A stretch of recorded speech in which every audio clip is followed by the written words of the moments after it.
Entre Almas y Letras, mi podcast, y después también lo subiremos como entrevista a mi canal de YouTube con Julio Ismael Schulsten. Espero haber pronunciado bien el Sí. apellido alemán. Eh, Me leí el libro de Julio Ismael, me ha parecido un libro muy, muy valiente y además tremendamente y altamente bien documentado la parte que tiene que ver también con la psicología. Eh, Me gustó mucho ya otra plática que tuvimos juntos hace unas semanas y pensé que para estas charlas con alma, ya sé que nos falta el cafetito, pero para las charlas con alma me apetecía mucho poder hablar contigo y intercambiar nuestras opiniones sobre nuestros libros. Por un lado, el tuyo de Yo Perdón, que es todo un ensayo y una historia sobre el perdón, una, una escritura que considero muy, muy valiente. Y por el otro lado, pues mi Cozy Crime de Anais y el enigma cabalista, que evidentemente no tiene aparentemente la densidad del yo perdón, que está más dentro de un ensayo sobre el perdón, pero sí que de alguna manera va sugiriendo muchas ideas de la psicología junguiana. ¿Vale? Me gustaría preguntarte si tú piensas de alguna manera como yo creo, que la escritura no solo cuenta historias, sino que también nos ayuda a ser un proceso sanador, que nos ayuda a entendernos y a escucharnos a nosotros mismos en las líneas que estamos plasmando en nuestro libro. ¿Qué opinas? Claro que sí, Helen. Bueno, antes que nada, antes de responder a tu primera pregunta, agradecerte por esta entrevista, agradecernos ambos por atrevernos a hacer esta charla virtual que me encanta y bueno, comentar también a todos los que nos escuchan, que nos ven, que pues yo también, ¿no? Me leí tu libro, ¿no? Anaïs Stewart y El Enigma Cabalista, que al principio como lo ven, a mí me llamó muchísimo la atención porque, bueno, la casa principalmente se me hizo como muy interesante y después el café y el libro, ¿no? Del enigma. Y yo creo que esto les va a causar a todos los lectores esta pregunta, ¿no? Qué hay atrás de ese libro?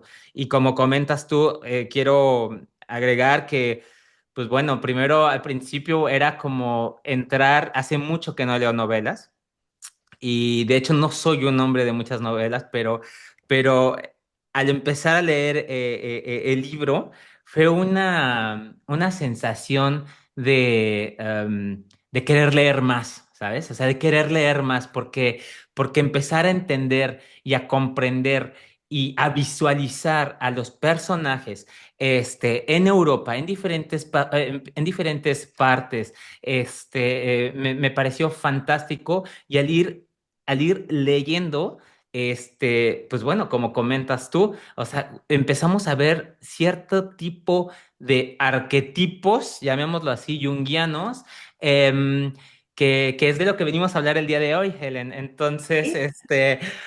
bueno, pues respondiendo tu pregunta, pues sí, al estar escribiendo no solo relatamos lo vivido, ¿no? Sino que lo resignificamos. Esa es como mi manera de ver eh, la forma, o sea, yo como escritor.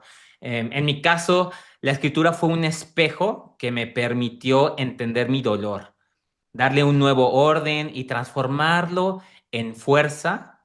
Y escribir mi libro fue al mismo tiempo contar mi historia y renacer en ella, ¿no? Como que reescribir de nuevo este camino en el que yo estaba, ¿no?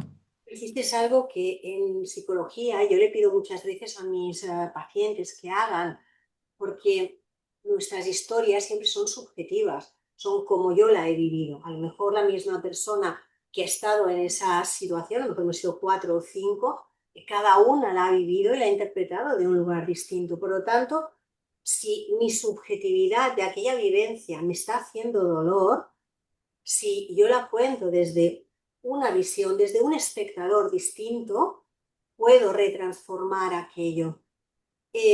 Cuando hablamos del perdón, siempre la gente lo interpreta mal interpretado desde, yo siempre hago la broma del colegio de monjas, de que te peleabas en el patio, venía la maestra y te decía, dad nuestros besitos y os perdonáis. O sea, no, era una mala bruja que me tiraba siempre del pelo y me golpeaba. ¿Cómo la podía perdonar? Lo que tenía era que aprender a defenderme de ella, no a perdonarle y a dejar que volviera a hacerme daño, ¿no? Sí, Luego con la adultez entiendes que el concepto de perdón que nos han educado es un perdón tóxico, no exacto, es un perdón auténtico. exacto, Y eso es lo que exacto, más me gustó de tu libro, exacto, porque exacto. lo defines y lo explicas muy, muy bien. Yo Sí, puedo perdonar, pero no volverme a convertir en víctima tuya. sí, Ese exacto, perdón me va a liberar a mí. exacto, Es igual exacto. si a ti te libera o no te libera, pero a mí sí que me va a liberar porque me permite el perdonarte, Sí. para poder llegar a perdonarte, me permite ver eso que he vivido desde un lugar distinto. Distinto, claro que sí, Helen. Quiero comentar que em, hay que tener muy en cuenta que son enseñanzas culturales y muchas veces familiares, ¿no? O sea, llegamos a entender el perdón. No, esto no tenemos nunca que ver quién es el culpable de esto, sino al contrario, tomar responsabilidad y entender un poco la historia, ¿no? Entender que traemos una historia y que entendimos y comprendimos completamente erróneamente el perdón, la palabra el perdón. De hecho, en alemán es diferente que en español porque perdón significa Vergebung, ¿no? Pero si vas no, pídele perdón o discúlpate o qué sé yo, es completamente una palabra diferente, ¿no? Es Entschuldigung. Y, y esto es algo que a veces no lo tenemos muy bien conceptualizado ni en nuestro consciente y mucho menos en nuestro inconsciente, ¿no? Es Que, que eso pasa obviamente también, lo vemos mucho en el libro con Anaís, ¿no? Un poco, ¿no? A ver, de alguna manera en Anaís es un cozy crime. Fue un, a ver, yo empecé a leer muy jovencita porque, bueno, mis papás viajaban por cosas de su vida muchísimo y yo muchas veces me encontraba en sociedades en las que a lo mejor no hablaba ni siquiera su lengua. Por lo tanto, yo encontré mucho refugio en la lectura y Agatha Christie me acompañó muchísimo. Luego, un poco más mayor, eh, aprendí de su historia. Me llamó mucho la atención que el papá de ella le había prohibido aprender a leer y no sabía ni leer ni escribir. Los primeros libros que ella escribió los dictó en unos dictáfonos, unas grabadoras que existían que eran Ah, concisas. es cierto, claro, claro, claro. Están Sí, hechas sí, así. sí, Bueno, y sí. entonces había una persona que se los tecleaba y se los pasó a máquina. A máquina.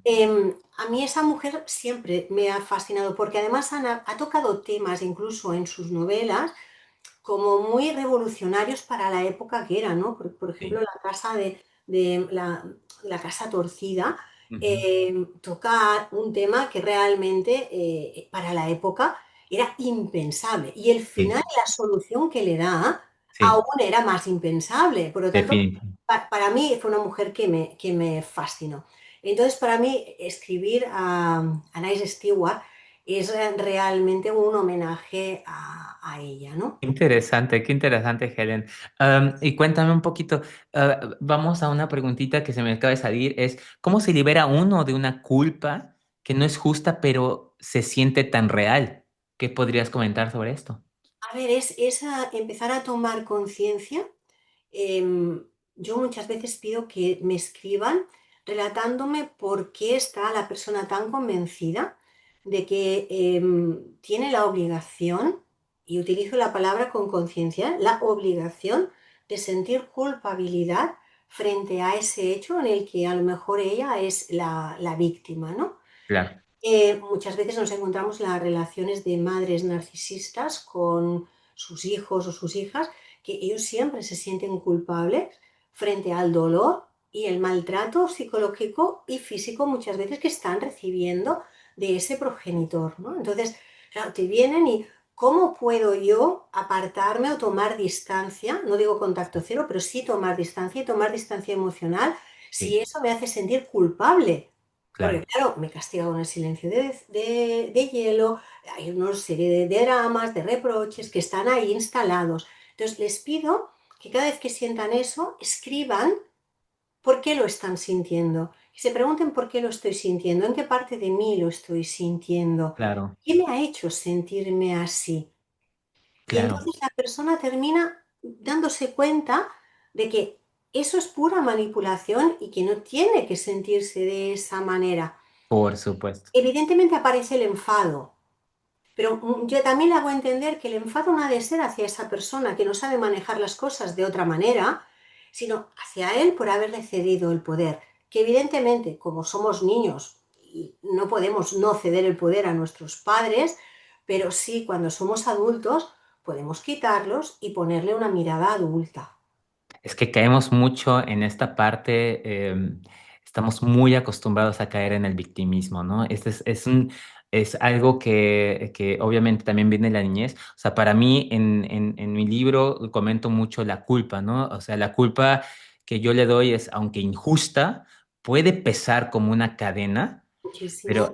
liberarse de ella implica reconocer que no todo lo que sentimos nos pertenece y que a veces cargamos con lo que Y que, otros y nos que hay que hicieron creer. hay que devolverle al otro lo que pertenece al Exacto. otro y sin ninguna agresividad, ¿eh? No hace falta. Claro, ¿no? Hay que... Simplemente me doy cuenta de que, uff, ahora me estás haciendo un chantaje emocional, ahora me estás haciendo esto, pero ¿por qué? Porque tú sigues siendo esa niña pequeña, aunque tengas 70 años, Sí, sigues siendo sí, esa niña pequeña que aprendió que tener a todo el mundo y obtener lo que necesitaba o creía que necesitaba para sobrevivir, se lo daban haciendo este tipo de juegos. definitivo. Yo creo que ahí Entonces, viene mucho esa parte de reflexión, ¿no? Tratar de detenernos antes de juzgar o de juzgar al de enfrente o a uno mismo, ¿no? Eso no importa, pero de juzgar, detenerse, reflexionar y tomar responsabilidad.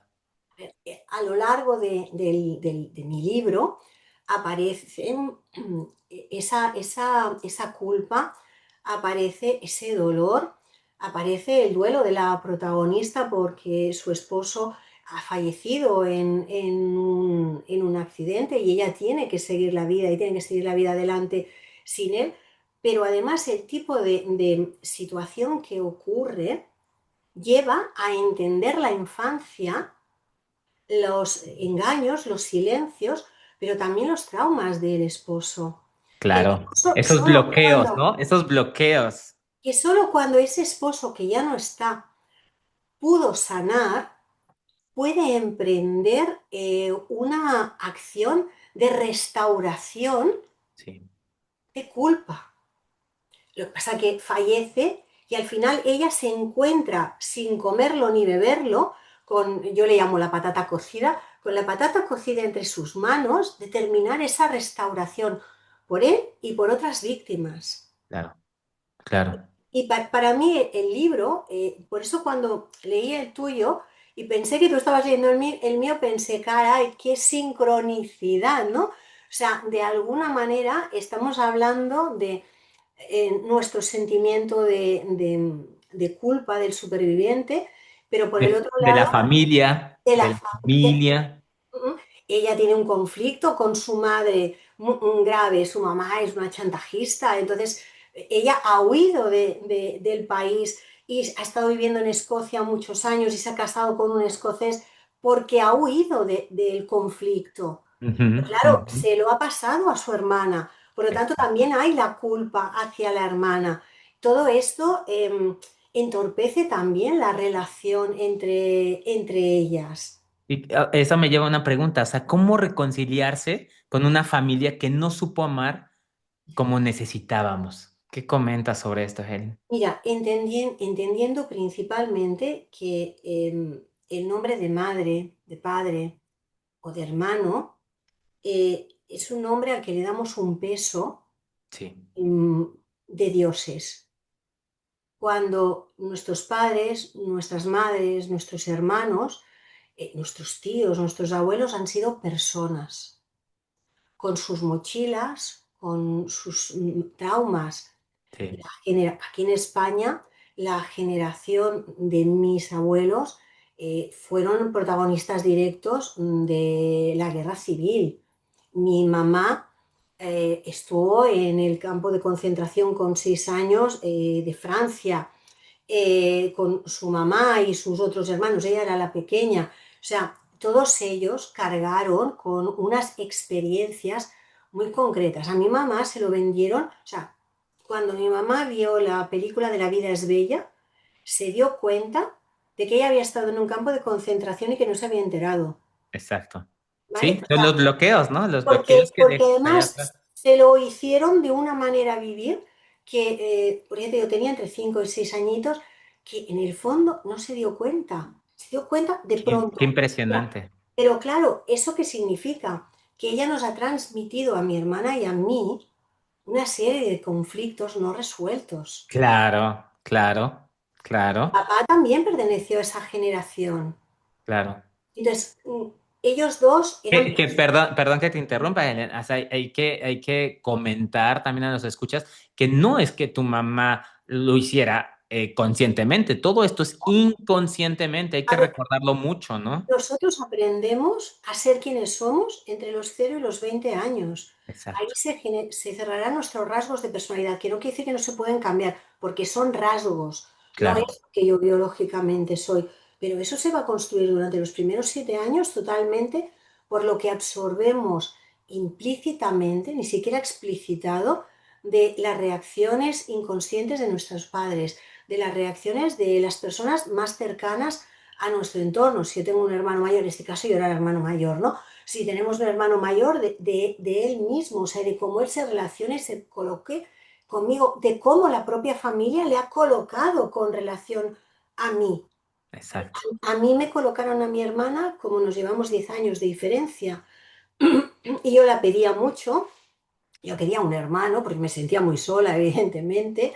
Eh, a mí me hicieron creer que yo era responsable del cuidado absoluto de ella, porque yo la había pedido. O sea, mis padres no tenían responsabilidad en ello, simplemente la habían fabricado y me la habían entregado. O sea, Sí, ese era el mensaje. Con sí, lo cual, durante muchos años, mi hermana no era mi hermana, era mi niña. Y exacto. yo le llamaba la niña. Claro, y tú tenías la posición de la madre. Me recuerda en mi libro, bueno, a mi historia propia, donde yo perdí, obviamente, o mis padres se divorciaron cuando yo era muy joven, tenía 12 años aproximadamente, y fue un divorcio muy, muy, muy Y lo lamentablemente fuerte, ¿no? Mi padre alcohólico, hubo peleas graves y todo. Entonces, ¿qué es lo que pasa? Pues salen dos niños completamente desubicados, tratando de agarrarse de lo que sea. Y lo que estuve leyendo mucho es que los niños, la parte de sobrevivencia, tratan de buscar un equilibrio emocional, tratan de buscar este yin-yang, este equilibrio que existe entre mamá y papá, ¿no? Lo positivo y negativo. es romper la disonancia cognitiva, porque Exacto. nuestro cerebro, nuestro hemisferio izquierdo, se va a llenar de las experiencias que nos transmita el rol masculino Ujú. y nuestro hemisferio derecho se va a llenar de lo que nos transmita el rol Sí, femenino. Hoy en exacto. día hay gente que me dice, bueno, pero es que hay dos papás y hay dos mamás. Y digo, sí, pero si os fijáis, dentro de la propia familia, uno de los dos coge el rol masculino y el otro coge el rol femenino. Y es Defi, inevitable, o sea, porque son los aprendizajes que nuestra propia biología nos lleva. Entonces, el claro. que termina cogiendo este rol es el que va a llenar la información de uno de los dos hemisferios cerebrales Exacto. y con eso yo voy a ir construyendo. Y además biológicamente yo voy a ser, y eso no es cambiable, puedo aprender a vivir con ello y a gestionarlo, pero no es cambiable como no es si soy alto, si soy rubio, si soy moreno, si tengo los ojos azules. Claro. Es que voy a ser activo o voy a ser pasivo, voy a ser endógeno o voy a ser exógeno. Y la combinación de esas dos premisas es la que va a hacer que yo frente a mis papás me coloque de una manera y absorba la información de una manera y mi Ujú. hermano, que es otra combinación, Actúa diferente. la absorba de otra manera totalmente distinta. Claro, Por lo tanto, ¿cómo vamos a poder reconciliarnos con lo que no nos supieron dar? Es entendiendo que ellos no tenían la obligación de amarnos como nosotros necesitábamos, sino que nosotros veníamos con una carga biológica que nos posicionó en una necesidad que ese progenitor no tenía por qué saber darme. Sí que claro. tenía que saber ponerme de comer, ponerme un techo y calzarme, vestirme o darme una escuela, porque Sí, eso es responsabilidad parental.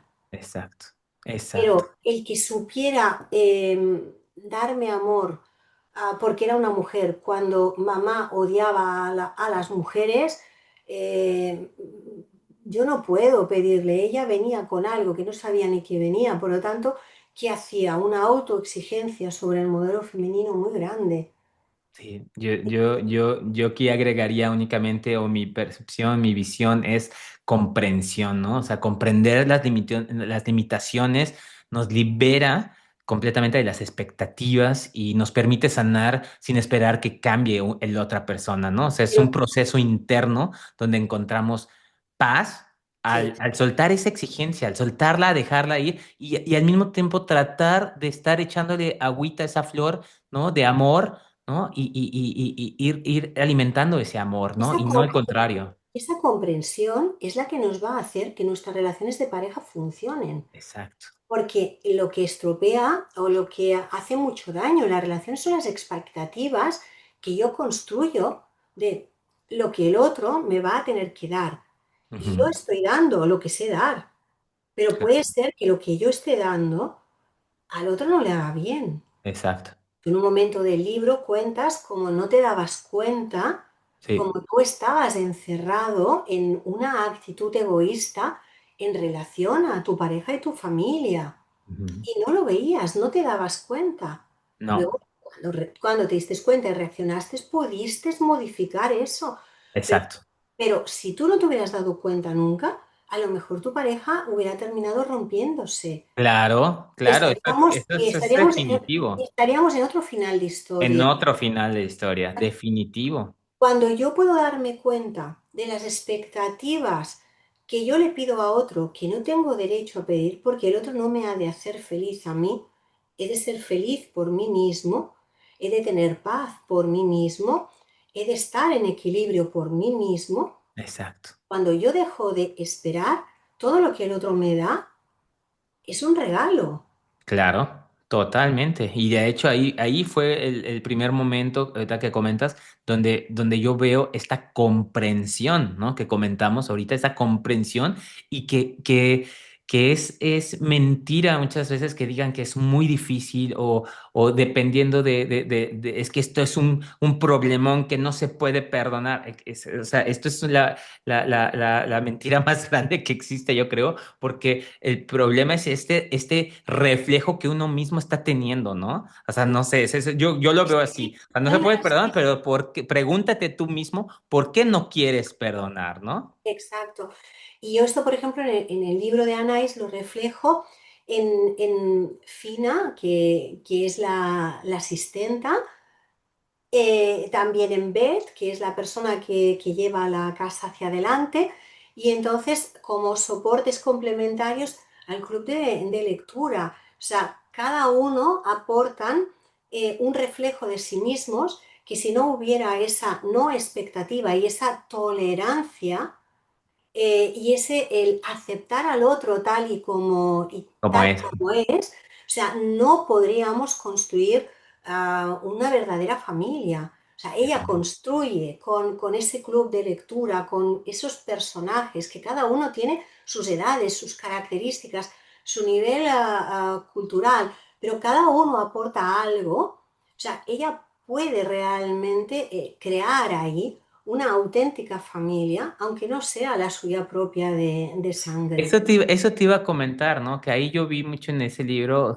o en tu libro, perdón, es cómo empieza a hacerse una familia que no es de sangre y, y yo lo veo muy reflejado también en esta parte con mis tíos, ¿no? Que yo veía un poco a mis tíos que los empecé a ver como padres, ¿no? Que esto es muy interesante. O sea, yo esto lo vi ya grande, ya autoanalizándome, ¿no? Pero muchas veces nos encontramos muchas personas en posiciones donde ni siquiera sabes realmente quién es tu padre o qué estás. Ahí empiezan los apegos realmente, ¿no? Los apegos donde tú estás ahí agarrándote de algo que no es real, que no es real.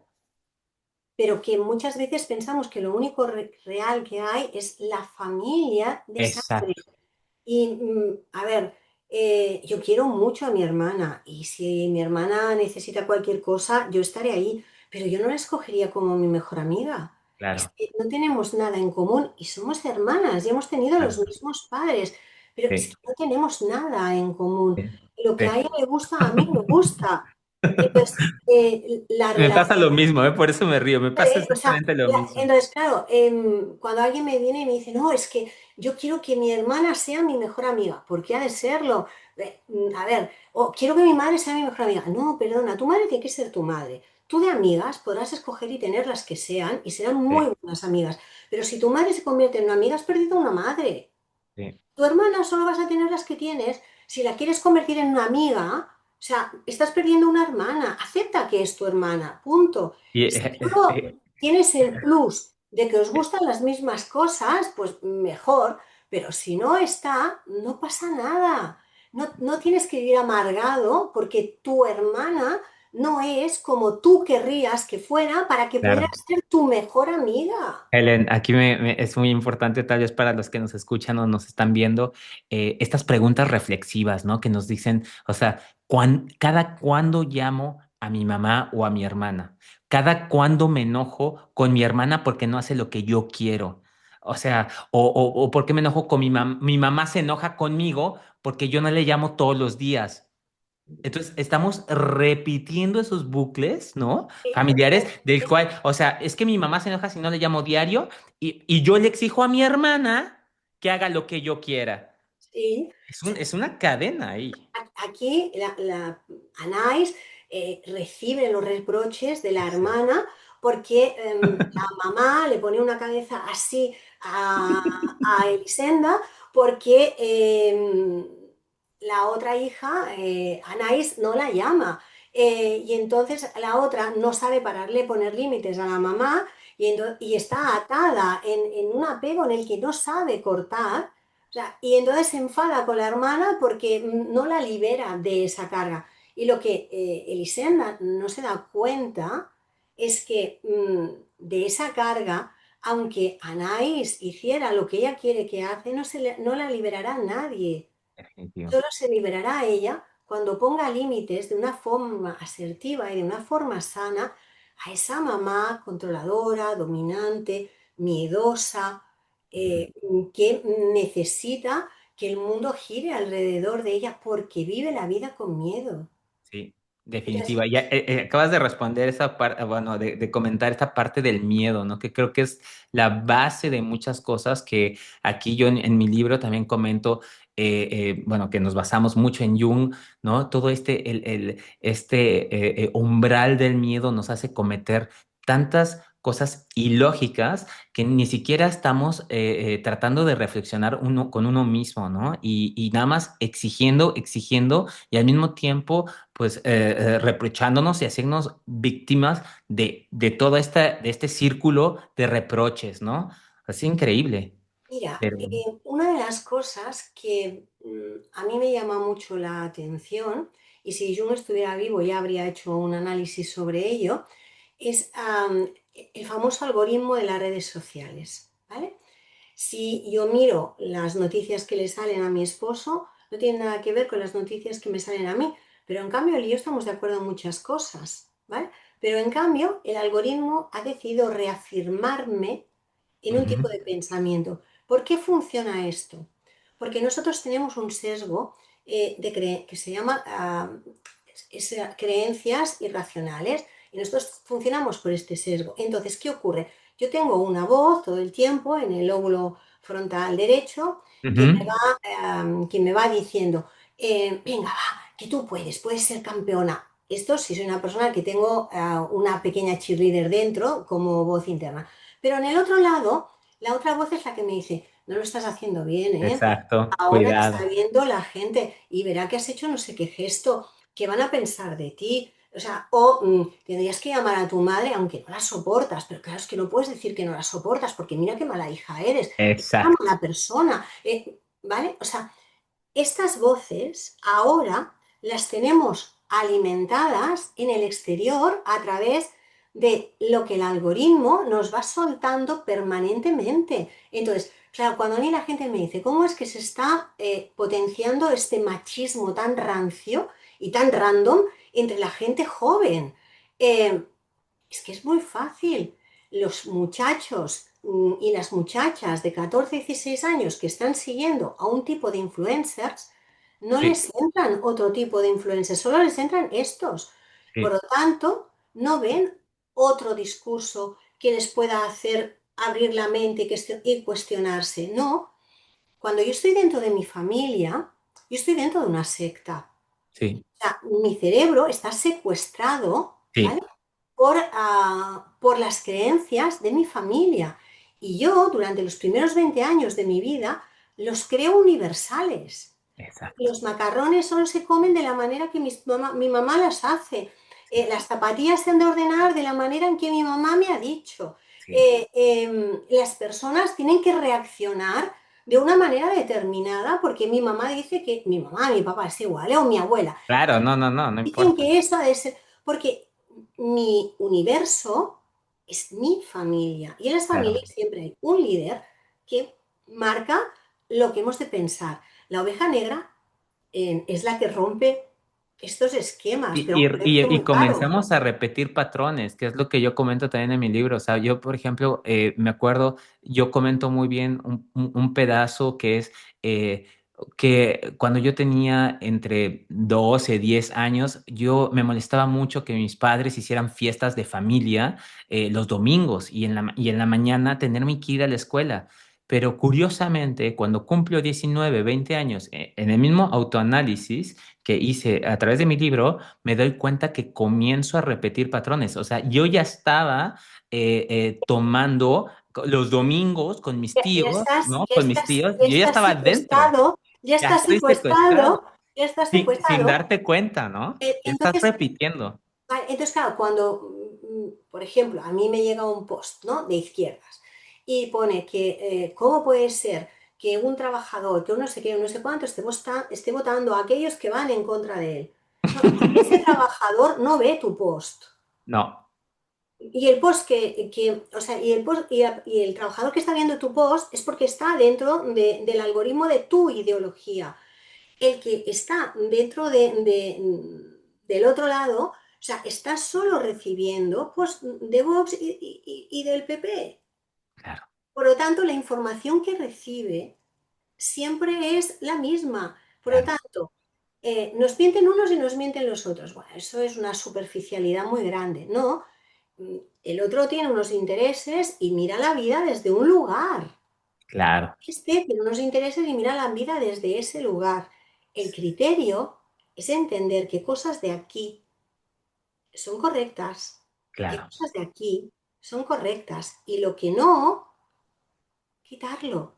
claro. Pero como las redes nos están reproduciendo nuestro funcionamiento biológico, neurológico, cada vez estamos más encerrados dentro de la secta y Sí. no nos damos cuenta. Sí, es cierto. Aunque me han llegado ahorita unos acompañamientos que yo he hecho y que me han dicho personas con miedo de este tipo de cosas, ¿no? Porque yo aparte, pues como sabes, me dedico también al online marketing, al marketing digital, y me decían, pero es que ¿cómo, Julio? ¿Cómo se hace? O sea, ¿no? ¿Cómo funciona? Sí, lo sé cómo se hacen todas estas publicidades, pero volviendo a este pequeño conflicto, yo lo que les comentaba a las personas, no sé, a ver qué opinas tú, Helen, que es eh, que traten, o sea, ya de ser conscientes de esto, porque esto no va a disminuir, vamos en una evolución, pero mientras nosotros seamos más conscientes, tratar de informarnos, de ser más reflexivos con uno mismo, de antes de actuar, pensar dos veces o tres veces antes, nos va a hacer de una forma diferente, o sea, de evolucionar junto con el Internet, junto con la parte digital, ¿no? Y evolucionarla nosotros hacia otra dirección. A ver, para mí lo importante de Jung cuando habla de la sombra y sobre todo cuando habla de la individuación, La individuación, iba a saltar. no del individuo, sino de la Exacto, individuación, la a mí individuación. es muy, muy importante porque habla de ir de lo individual a lo colectivo. Exacto. ¿Qué quiere decir esto? Que yo tengo unos mecanismos que además son primarios y son los que tienen millones de años, no los 150.000 años solo que tiene nuestro cerebro Pero, moderno. ujú, Cuando a mí una emoción, o sea, cuando yo siento y percibo una emoción y esa emoción me produce dolor, ahí tendría que entender, parar y reflexionar. ujú. Y ahí tendría que parar y preguntarme, ¿qué me está indicando esto? ¿Qué me está enseñando esto? Y a partir de ahí mirar en ese espejo. Con esto Exacto. no digo que la persona que nos esté faltando al respeto, que esté siendo un maltratador o maltratadora con nosotros, tengamos que mirarle y decir, ah, no, no es culpa de él, es culpa mía.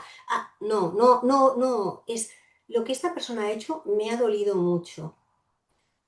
¿Por qué me ha dolido tanto? Entonces puede ser pues porque realmente me está faltando el respeto y me está humillando delante de todo el mundo. Vale, ¿por qué le estoy dejando hacer eso?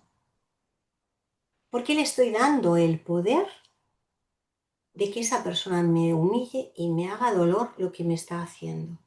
Claro, claro. Esa es mi sombra. Claro, pero y exactamente cuando nos damos cuenta y hacemos esta autorreflexión, ¿cuál es el siguiente paso que vamos a pasar?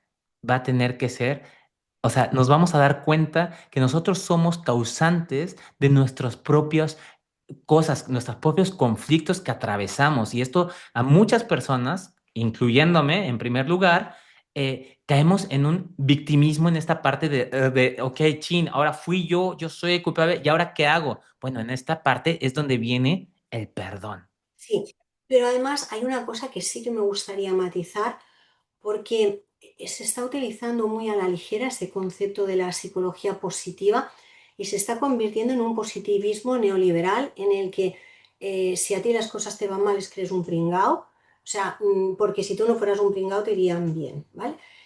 A ver, cuando yo me doy cuenta de que yo he sido responsable o corresponsable en esta situación, no, o sea, el problema de que entro en el victimismo es porque me siento culpable. Mm, mm, Y no todo el mundo a través de esa culpa va a poder llegar al perdón, sino que a través de ujú, esa culpa va a convertirse todavía más en esclavo del ujú, maltrato del otro, porque no va a saber salir de esa trampa.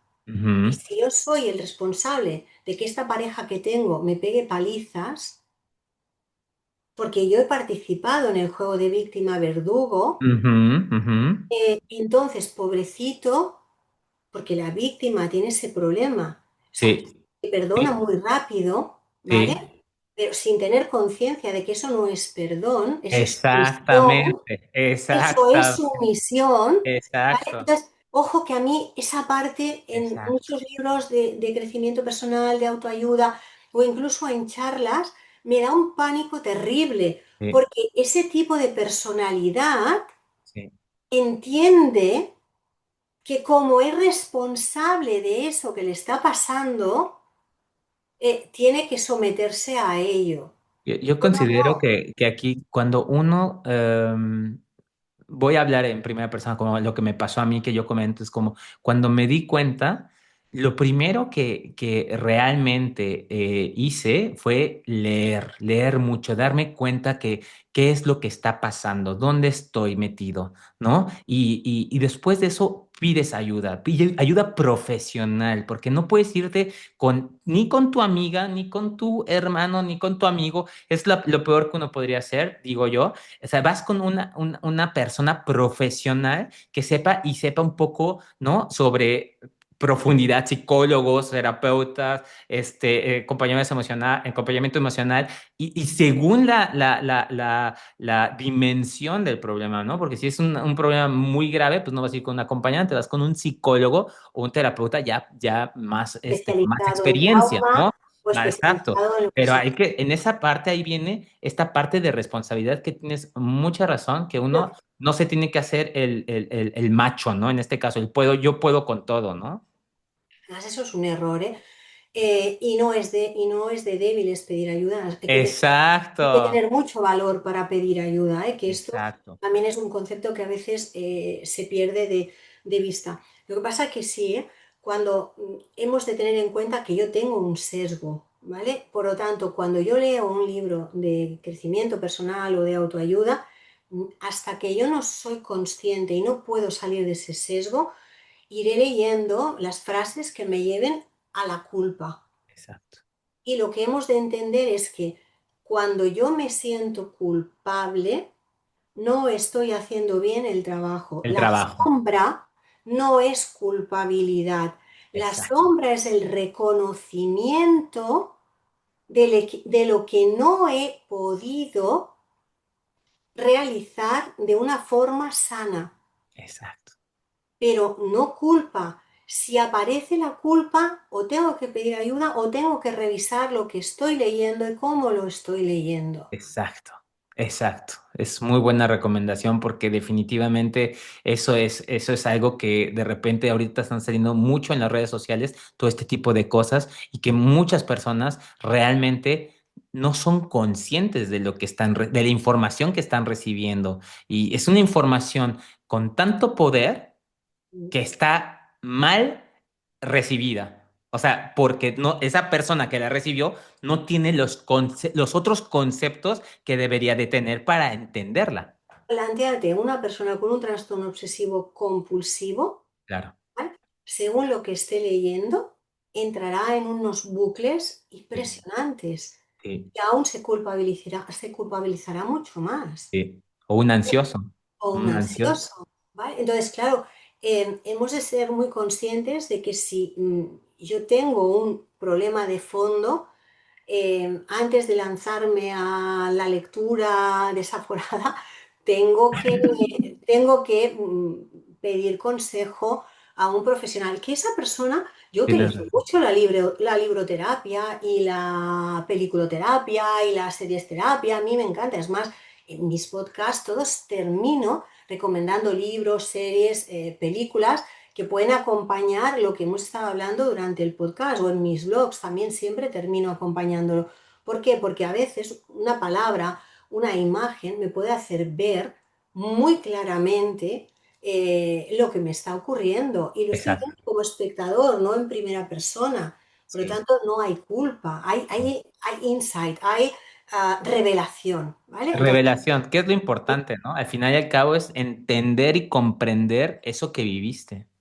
Entonces, cuando alguien tiene un trastorno fóbico, tiene trastornos obsesivos, tiene tendencias paranoides, ojo con lo que vamos a leer. Claro, claro. Y Porque o ver o escuchar o o ver, o sea, todo escuchar, lo que, o porque sea, lo que yo escuche, lo estaré todo el rato uniendo, o sea, mi claro. riesgo estará todo el rato haciendo conexiones con aquello, con lo cual estoy alimentando a mi crítico interno a Sí, una intensidad de juez o de otro. claro. No, definitivo. Eso es primordial. Todo lo que acabas de comentar creo que es A mí un me gustó, valor impresionante. a mí me gustó porque en tu libro entiendo que como ensayo está muy bien acompañado, hablas muy bien de esa parte de la psicología. Por lo tanto, el libro no da pie a que puedan haber esas confusiones de culpabilidad. De hecho, tuve mucho miedo, o sea, yo tenía mucho miedo porque, como sabes, cuando yo escribí el libro, yo no estaba muy metido en la psicología. Yo empecé con el libro y por ese mismo miedo de yo, es un miedo de responsabilidad, llamémoslo así, ¿no? De ser responsable de lo que yo voy a publicar. Y tenía que basarme de psicólogos, filósofos, de una manera espiritual, si lo podemos llamar, responsable, y, y quitando en verdad de que el libro vaya a ser un de autoayuda, ¿no? Porque no es un libro de autoayuda, es un libro para reflexionar, yo lo diría, es un ensayo del perdón para comprender que el perdón no es lo que todos tenemos visto, que al final, volviendo a nuestros libros, lo vemos con Anaís, ¿no? Y lo vemos en mi libro, ¿no? Tratando de llevar estas historias de alguna manera lógica, con un camino real, ¿no? Y positivo. Y también entender que aunque yo pueda perdonar, porque eso es sano para mí, a alguien que me ha hecho daño, yo tengo todo el derecho del mundo a mantener contacto cero.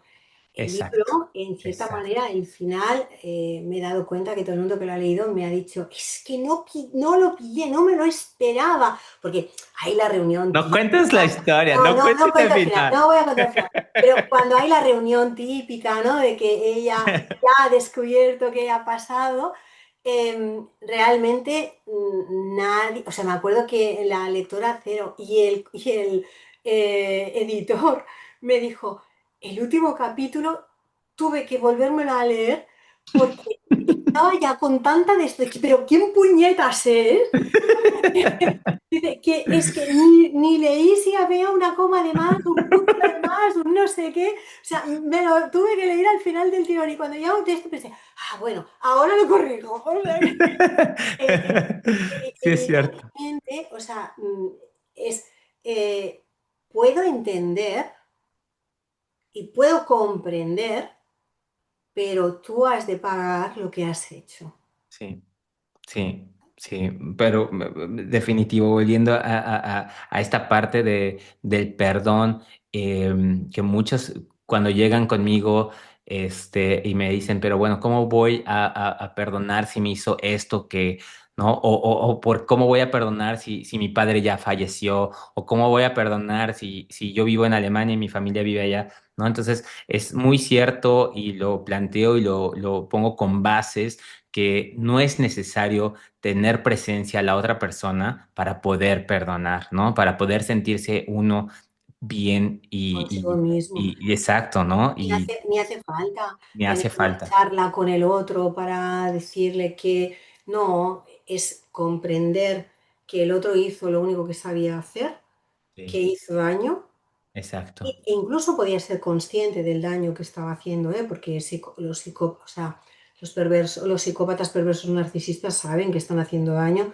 y no les importa hacer daño, Ujú. ¿vale? Pero Claro, además no claro, les importa, no claro. tienen conciencia de culpa, Claro. tienen Pero conciencia de yo objetivo. les comento mucho a los que vienen conmigo, es como, pues tratar de no ponerles también al final ya esa No, etiqueta, ¿no? O sea, yo creo que, porque me vienen muchos y me dicen, ¿cómo identifico yo que yo ya perdoné? ¿Cómo sé yo que ya perdoné? O a veces yo les digo, mira, tú vas a saber cuando ya perdonaste, porque dice, ¿cómo voy a saber de esta manera? te Entonces, sentirás en ¿no? paz, estás Sí, en pero paz. también al momento tú de mirar otra vez un poco hacia atrás, lo ves con amor, de alguna manera, de hecho, tal vez no con amor, pero con compasión, de alguna forma, ¿sabes? Compasión. La Que, palabra que, que, correcta es con compasión. ¿no? Que al final lo estás dejando, lo ves, no pasa nada y continúas tu camino hacia adelante. Esto es una, o sea, ese es el poder del perdón de los que todos hablan, ¿no? Creo yo. Sí, y además, o sea, es un poco el poder decir, mira, reconozco que mi papá fue así, fue así, no sé qué, pero soy consciente que debido a cómo él fue, yo hoy en día soy la persona que soy y agradezco tremendamente la persona que soy. No es gracias a él soy quien soy, ¿eh? Sino Exacto. debido al dolor que me produjo, yo he podido llegar a evolucionar y ser quien soy. Sí. Y no me parezco en nada a esa persona. Exacto, Y eso es lo que me da paz. Y ahí es donde yo le he perdonado. exacto. Y ahí es donde yo puedo hablar de esa persona y recordar las partes bonitas y positivas. Las otras ya no me interesan porque ya no las necesito para mantener Es, el dolor, ujú, porque exacto, el dolor ya se sanó. claro, Le, claro. El Salvador ya se le sanó. perdoné por haber jugado tanto tiempo en esa liga, ¿vale? Y le perdono porque entiendo que hizo lo único que supo hacer y ya está. Y así estaba Anaís. Sí, señor, estaba ella. Sí, ahora estoy a punto de sacar el segundo. Ah, súper. Sí, no termina con la típica reunión de Cozy Crime, pero sí que tiene un final muy, muy hermoso, ¿El donde siguiente año o este año lo vas a este sacar? año, ahora Ah, en súper. octubre, ya creo Ah, que ya va a salir. La portada también es preciosa, están dándole los últimos toques. súper. Y ahora ya me lo han de devolver las dos lectoras cero para ver si hay algo que hay que Pues ajustar. ya brindaremos cuando se Y, publique. sí, y evidentemente ahí hay esa parte suya de poder tirar hacia adelante su vida y dejar atrás con amor esa pareja que falleció, ¿no? Y dejar atrás no quiere decir olvidar, sino poderle recordar con alegría. Exacto, exactamente. Ahí es lo que estamos comentando, ¿no?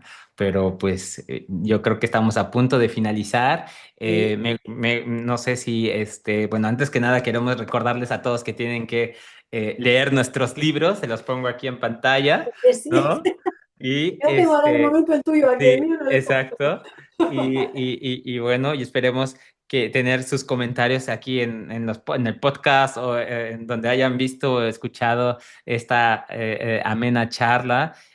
¿No? Agradecer muchísimo a Helen por esta también iniciativa que ojalá me pareció espectacular. Y bueno, bueno, quiero finalizar una última reflexión. No sé si tú Y a mí me hizo mucha ilusión conocerte. igualmente.